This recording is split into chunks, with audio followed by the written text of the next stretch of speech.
Students, ये video class 12 students के लिए है। इसमें हम लोग वेक्टर्स के आगे के बारे में बात करेंगे। तो अब हम लोग बात करते हैं ऑपरेशन एंड वेक्टर्स कि वेक्टर पे हम लोग क्या क्या प्रोसेस कर सकते हैं। तो वेक्टर्स में हम लोग एडिशन की बात कर सकते हैं, मतलब दो वेक्टर को जोड़ने वाली बात। इसमें हम लोग दो वेक्टर्स को सिंपली ऐड कर सकते हैं, ठीक है। सब्ट्रैक्शन ऑफ वेक्टर की बात करेंगे, जिसमें एक वेक्टर से दूसरा वेक्टर को हम लोग सब्ट्रैक्ट किया जाएगा। फिर थर्ड में multiplication of vectors bye a scalar, मतलब किसी स्केलर नंबर से किसी वेक्टर को मल्टीप्लाई करना।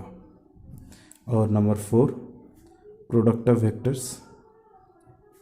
प्रोडक्ट ऑफ वेक्टर्स यानी कि वही बात है, मल्टीप्लिकेशन ऑफ टू वेक्टर कह सकते हैं, जिसमें दोनों वेक्टर होंगे, मतलब एक वेक्टर से दूसरे वेक्टर को प्रोडक्ट करना, मल्टीप्लाई करना। तो प्रोडक्ट ऑफ वेक्टर्स में हम दो बातें पढ़ेंगे, एक स्केलर प्रोडक्ट जिसको हम लोग डॉट प्रोडक्ट भी कहते हैं, दूसरा वेक्टर प्रोडक्ट जिसको हम लोग क्रॉस प्रोडक्ट भी कहते हैं। तो इतना डिस्कशन के बाद हमारा ये एक्सरसाइज का सारा डिस्कशन खत्म होता है। तो सबसे पहले बात करते हैं एडिशन ऑफ वेक्टर्स का। तो दो वेक्टर का एडिशन कैसे करेंगे हम लोग? जैसे कि ए वेक्टर हो गया, हमें एग्जांपल लेके चलते 2y + 3j - 4k, और दूसरा बी वेक्टर हो गया i - 2j - 3k। तो इसका एडिशन का मतलब ये हो गया कि आप सिंपली इसको ऐड कर दीजिए, यानी कि i के साथ i और j के साथ j और k के साथ k वाले कंपोनेंट को जोड़ दीजिए। जैसे कि ये 2i + 3j - 4k हमारा ए वेक्टर हो गया। अब हमें ऐड करना है i - 2j - 3k के साथ।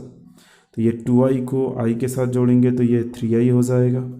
ये 3j है, यहाँ पे -2j है, तो एक्चुअली सब्ट्रैक्शन का प्रोसेस हो जाएगा। फिर -4k को -3k से जोड़ेंगे तो ये एडिशन होकर -7k हो जाएगा। तो ये हम लोगों का simply addition of two vectors हो जाता है, यानी कि ईच कंपोनेंट्स को ऐड कर देना है।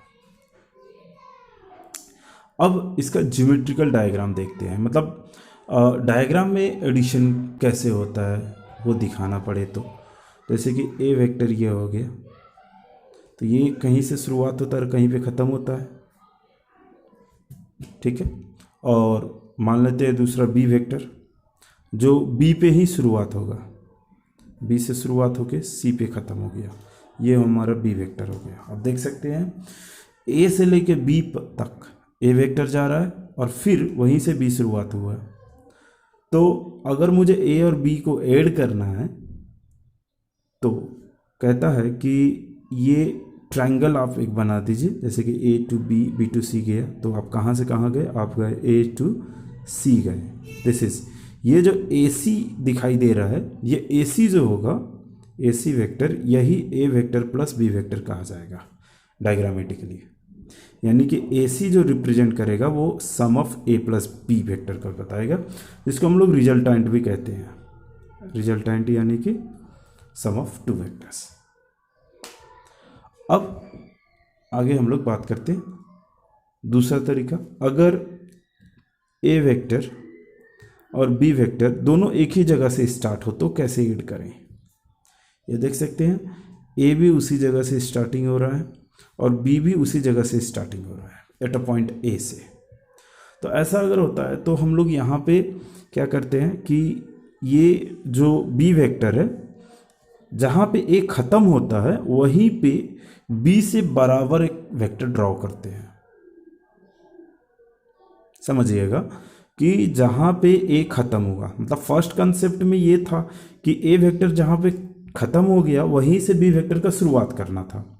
तो यहाँ पे तो हुआ ही है कि दोनों वेक्टर एक ही जगह से शुरुआत हो गए, तो क्या करेंगे हम लोग, ये जो बी वेक्टर जो है जहाँ पे ए खत्म होता है वहीं से बी वेक्टर फिर से बनाएंगे कैसे, तो उसके बराबर वेक्टर बनाएंगे। बराबर वेक्टर का मतलब होता है जिसका मैग्नीट्यूड बराबर हो और जिसका डायरेक्शन सेम हो, वो होता है इक्वल वेक्टर्स।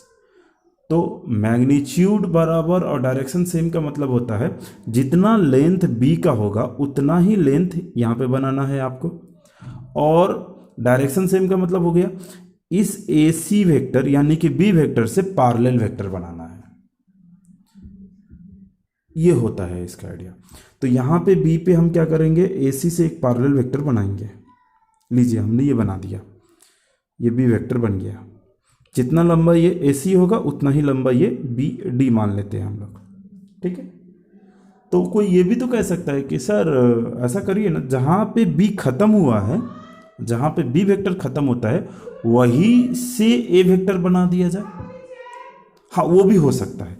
अगर बी जहाँ पे खत्म होता है यहाँ पे सी पे, और वहाँ से ए वेक्टर से हम एक पैरेलल वेक्टर बनाएंगे जिसका मैग्नीट्यूड बराबर है यानी कि लेंथ बराबर होता हुआ बनाएंगे। तो ऐसे कंस्ट्रक्शन में क्या दिखेगा कि ये ए वेक्टर बनता दिखेगा आपको, सी डी आपको ए वेक्टर बनेगा। तो ये एक पैरेललोग्राम कंस्ट्रक्ट हो जाता है। और आप देख सकते हैं ये ए प्लस बी यानी कि यहाँ पे एक ट्रायंगल बना सकते हैं, या फिर बी प्लस ए भी यही ट्रायंगल बनेगा जो ट्रायंगल ए डी दिखा रहा है। यहाँ पे जो ए डी आपको बना ये एक डायगोनल ऑफ पैरेललोग्राम है।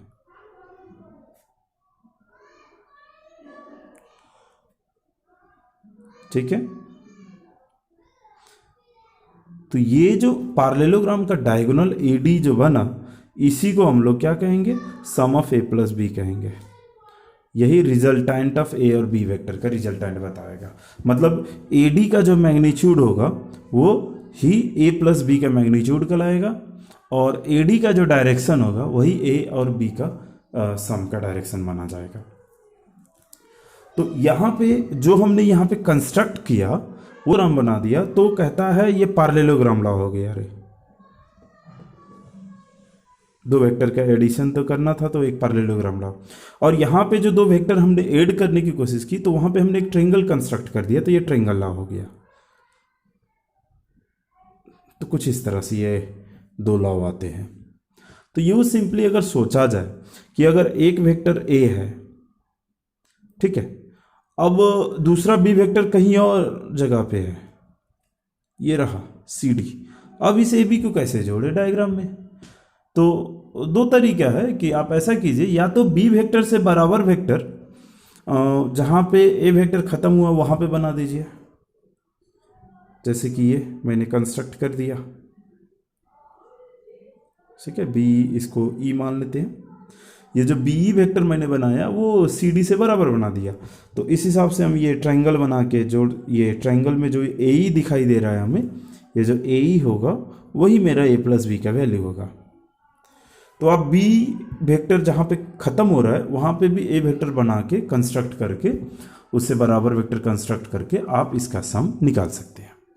तो ये आइडिया होता है। अब हम बात करते हैं सब्ट्रैक्शन ऑफ वेक्टर्स।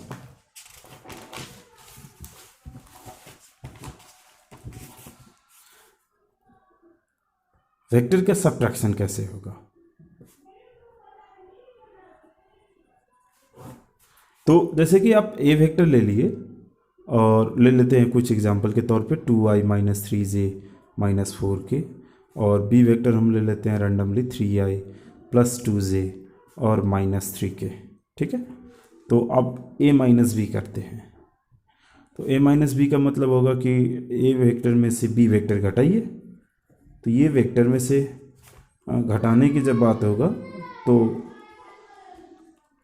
i में से i वेक्टर को मतलब इससे ये घटाएंगे, कंपोनेंट वाइज सब्ट्रैक्ट करेंगे। तो ये 2i में से ये 3i सब्ट्रैक्ट करेंगे तो माइनस i हो जाता है, और माइनस 3j से ये 2j सब्ट्रैक्ट करेंगे तो एक्चुअली ये एडिशन हो जाएगा 5j, और ये माइनस 4k और माइनस माइनस प्लस 3k हो रहा है, तो ये कितना हो रहा है आपको प्लस k वेक्टर हो रहा है। यह हमारा सब्ट्रैक्शन हो गया, ठीक है। तो इसका ज्योमेट्रिकल मीनिंग समझते हैं हम लोग, क्या होता है सब्ट्रैक्शन ऑफ टू वेक्टर्स। जैसे कि आप एक वेक्टर बना लेते हैं डायग्राम में, ए वेक्टर कोई ना कोई डायरेक्शन होगा उसका, जैसे ए टू बी मैंने रिप्रेजेंट किया। एक इसका लेंथ हो गया, कहाँ से कहाँ स्टार्ट हुआ, ए वेक्टर ए से स्टार्ट हुआ बी पे ख़त्म हुआ, ये हम लोग सोच सकते हैं। और बी वेक्टर मैं रैंडमली लेता हूँ, बी वेक्टर कहीं पे भी हो, ये हमारा बी वेक्टर हो गया सी डी, ठीक है। तो मुझे ए में से बी को घटाना है। तो जब हम लोग जोड़ते थे तो क्या करते थे कि जहाँ पे ए ख़त्म हुआ वहीं पे बी वेक्टर को इक्वल वेक्टर कंस्ट्रक्ट कर लेते, दिखा देते कि ये इसका सम हो गया। तो यहाँ पे हमें सब्ट्रैक्शन, एक्चुअली वेक्टर में सब्ट्रैक्शन के क्या मीनिंग लगता है इन डायग्राम में, ये समझते हैं। तो आप ऐसे समझिए कि ये ए वेक्टर है माइनस बी वेक्टर जो घटा रहे हैं, तो हम लोग ऐसा भी तो सोच सकते हैं ए में हम लोग एडिशन कर रहे हैं माइनस बी वेक्टर को, कह सकते हैं इस तरह से। ए वेक्टर से बी वेक्टर घटाने का मतलब ये हो गया कि ए वेक्टर में हम लोग माइनस बी वेक्टर को ऐड कर रहे हैं। अब माइनस बी वेक्टर क्या होता है, तो जैसे कि यहाँ पे डायग्राम में सी डी अगर बी वेक्टर है तो डी सी ठीक उल्टा हमारा माइनस बी वेक्टर समझा जाएगा, ठीक है। तो हम लोग ऐसा करेंगे कि जहां पे ये बी खत्म, ए वेक्टर खत्म होता है, वहां पे डी सी से एक पैरेलल वेक्टर कंस्ट्रक्ट करेंगे। ये लीजिए, ये इससे मैंने पैरेलल बनाया और जितना इसका लेंथ है उतना ही लेंथ लेना है आपको। और ये ऐसे एरो दिखाएंगे, देखिए बी इधर जा रहा है और ये जो ऊपर जा रहा है मतलब डायरेक्शन अपोजिट कर दिया, तो ये को मैं माइनस बी कहूँगा, बी को मुझे क्या कहना पड़ेगा, माइनस बी, ठीक है। तो ये ए वेक्टर हो गया और ये अब इसको ऐड करेंगे तो हमें ये दिखाई देगा ए ई, तो ये जो ए ई वेक्टर हो गया ये हमारा हो जाएगा A vector minus B vector. This is the subtraction, ऐसे होता है। तो माइनस बी वेक्टर कहने का मतलब हम लोग डायरेक्शन उल्टा करके उसको ऐड करेंगे डायग्राम में, तो ऐसे होता है। ये ए ई जो होता है वो हमें ए माइनस बी का रिप्रेजेंटेशन हो गया। अब आगे बढ़ते हैं। नंबर 3 में था स्केलर मल्टीप्लिकेशन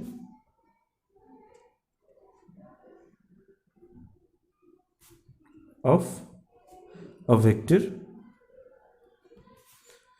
मतलब एक वेक्टर को किसी स्केलर नंबर से मल्टीप्लाई करना। जैसे कि ये ए वेक्टर ले लेते हैं randomly 2i minus 3j plus 4k, और कोई स्केलर नंबर ले लेते हैं जैसे कि 3। अब 3 को ए वेक्टर में प्रोडक्ट करेंगे तो क्या होगा, 3 जाके तीनों कंपोनेंट्स में मल्टीप्लाई हो जाएगा। जैसे कि 3 2 6i माइनस 9j और ये प्लस 12k, ये हो जाता है ये स्केलर मल्टीप्लिकेशन। तो स्केलर, ये स्केलर नंबर हो गया, ये ए वेक्टर हो गया, तो सिंपली सब में मल्टीप्लाई कर देना, ये हम सोचेंगे। अब इसका डायग्राम का मीनिंग क्या होगा कि मान लेते हैं ये ए वेक्टर हो गया ए से लेकर बी तक, तो अगर 3a वेक्टर कहा जाए, मतलब इसमें 3 मल्टीप्लाई करना हो, तो हम लोग क्या करेंगे, इसी डायरेक्शन में इसको हम लोग 3 गुना लंबा इसका लेंथ बना देंगे। और यहाँ ए से लेकर सी तक दिखाई दे रहा है, ए सी जो दिखाई दे रहा है वो हमारा 3a कहलाएगा डायग्रामेटिकली, मतलब सेम डायरेक्शन होगा, बस इसका लेंथ बड़ा हो जाएगा। अब हम लोग बात करते हैं वेक्टर प्रोडक्ट का।